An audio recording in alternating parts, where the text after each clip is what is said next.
There has been no reaction yet from John McCain's campaign or from Barack Obama's campaign to the devastating news for Republicans tonight that Governor Sarah Palin, according to a bipartisan committee in the Alaska legislature, violated the powers of her office, essentially abused the powers of her office when she fired Walter Monaghan, the former head of public safety.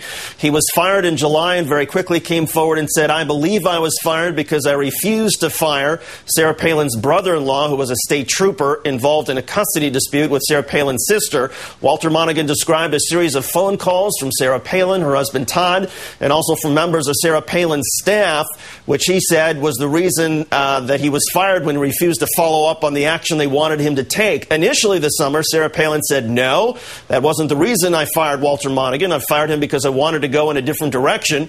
And when the Alaska legislature announced an investigation, Sarah Palin said, "That's fine, bring it on, I'm happy to cooperate."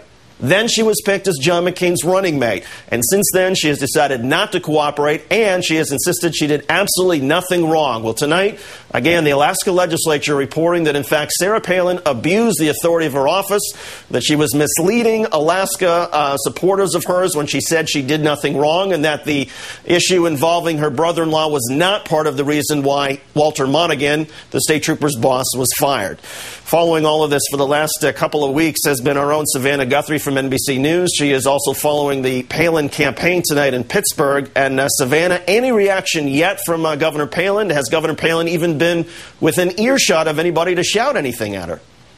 No, she had a fundraiser earlier tonight, but that concluded before this report came out. These legislators were actually behind closed doors for several hours this afternoon going over this report page by page to see what could be released. And, of course, they've just decided to release it. So we haven't heard yet from them. But, frankly, we've been hearing for several weeks now what their response is to this investigation as a whole. They think it's not legitimate and politicized. They think the project director for this, who's a Democrat on the Judiciary Committee, has clearly prejudged the case and said it could be damaging to the governor. So they have had a pretty preemptive attack here by saying that this whole investigation is illegitimate, and they've really been beating that drum for the last few weeks. They think the proper place for this whole issue to be litigated is the State Personnel Board. That's a separate investigation that is ongoing. So I expect we'll hear from the McCain campaign soon, and when we do, I expect them to say this committee's report is not a legitimate adjudication of this issue. And one thing I suppose we should keep in mind is the State Personnel Board, which she is happy to cooperate with in their sort of investigation. The State Personnel Board involves people that Sarah Palin appointed to the board. So the Democrats, of course, could rightfully claim that she's essentially cherry-picking her investigators if she wants to go that route. That's true, although the governor appoints the personnel board. I'm not sure she herself has appointed all members of the personnel board. It's interesting to look at this report. It's 263 pages, and we just received it.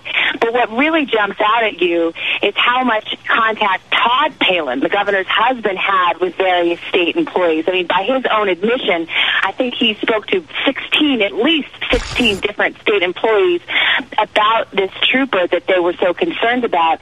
And when you look at what the investigator here found, he said she knowingly permitted Todd Palin to use the governor's office and the resources of the governor's office in an effort to find some way to get this trooper fired. And that was the ethical violation that Governor Palin has now been found liable for. It's not so much what she did. There were contacts, no question about it. But it's interesting that the investigator here is really saying, no, it's really allowing her husband to have all of these contacts with state employees. That was the impropriety. Savannah Guthrie of NBC News following the Palin campaign. Thanks for that report. And we will have more on the politics of this legislative report out of Alaska with Howard Fineman after this break.